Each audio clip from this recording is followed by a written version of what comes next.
តែនៅនឹងខ្ញុំមើល3នឹងចុះឡើងទៅគឺប្រទេសកម្ពុជាយើងស្ថិតនៅក្នុងស្ថានភាពក្រីក្រខ្ពស់ណាស់ហើយខ្ពស់នេះគឺមានការព្រួយបារម្ភខ្ញុំយកទិន្នន័យ3ទៀតយកមកបញ្ជាក់ប្រាប់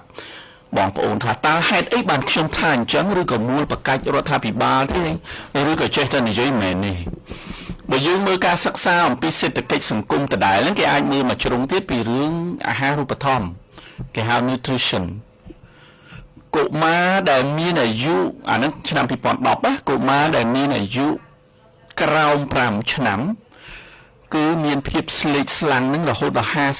55% កុមារក្រិននឹងរហូតដល់ 40% មានន័យថាម៉េចកុមារដែលស្លេកស្លាំងកុមារដែលក្រិននឹងមូលហេតុច្រើនប៉ុន្តែមូលហេតុចម្បងជាងគេគឺដោយសារតែខ្វះអាហារូបត្ថម្ភហេតុអីបានខ្វះអាហារូបត្ថម្ភដោយសារតែគាត់ស្ថិតនៅក្នុងស្ថានភាពក្រីក្រ